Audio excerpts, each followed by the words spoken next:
মুখ্যমন্ত্রীর এই ধরনের কাজ সাংবিধানিক প্রতিষ্ঠানের সরাসরি কাজে হস্তক্ষেপ এবং তদন্তে বাধা দান।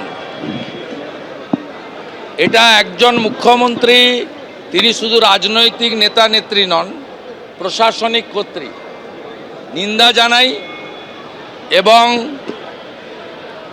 ইডি নিশ্চয়ই তার ক্ষমতা বলে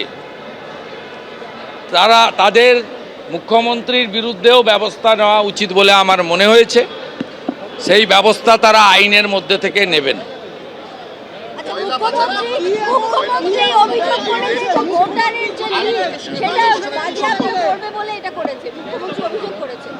আইপ্যাক ভোটার লিস্ট থাকবে কেন? আইপ্যাকের কাছে আপনি তো ভোটার লিস্ট আছে বলছেন, বাজেয়াপ্ত করতে গেছে।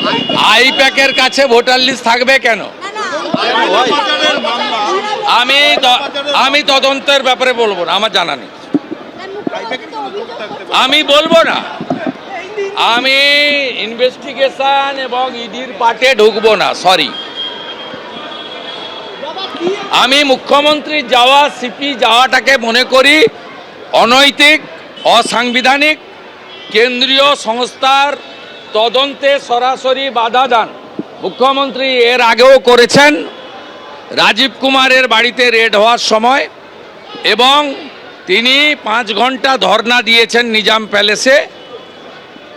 আপনার যখন ফিরহাদ হাকিম সহ বেশ কয়েকজনকে গ্রেপ্তার করেছিল, এটা মুখ্যমন্ত্রীর অভ্যাসের মধ্যে পড়ে।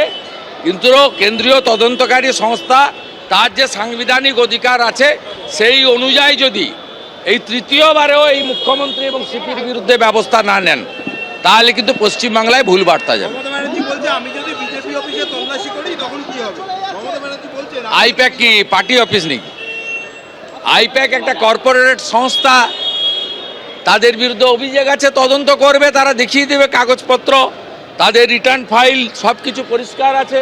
পরিষ্কার থাকলে তো সবার অফিস বাড়ি তল্লাশির পরে তো গ্রেপ্তার হয় এমন তো নয়, ফেস করবে। মুখ্যমন্ত্রী তো আমার বাড়িতে সিআইডি পাঠিয়েছিলেন। আমার প্রবীণ বাবা মাকে হেনস্থা করেছেন সিআইডি পাঠিয়ে 3 বার। আমি তো সিআইডির কাছ থেকে ফিতাও নিয়ে মাপতে গেছিলেন, ফিতা কাটিয়ে নিইনি। আমার নন্দীগ্রামের এমএলএ অফিসে আসামি খুঁজার নামে সার্চ ওয়ারেন্ট ছাড়া তছনছ করেছে অফিস। মুখ্যমন্ত্রীর মুখে এগুলো মানায় না। আর মুখ্যমন্ত্রীকে আমি চ্যালেঞ্জ করলাম, বিজেপি কেন যে কোনো লোকের বাড়িতে আপনি পাঠিয়ে দেখুন, পাঠিয়ে দেখুন, পার্থ চ্যাটার্জির কচি বান্ধবী অর্পিতার মতো 51 কোটি টাকা কারো বাড়িতে পাবে না। আর আপনার বাড়িতে যদি তল্লাশি হয় 100 কোটি টাকা পাওয়া যাবে।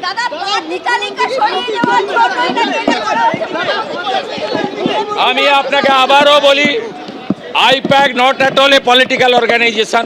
এবিপি আনন্দ, এগিয়ে থাকে, এগিয়ে রাখে।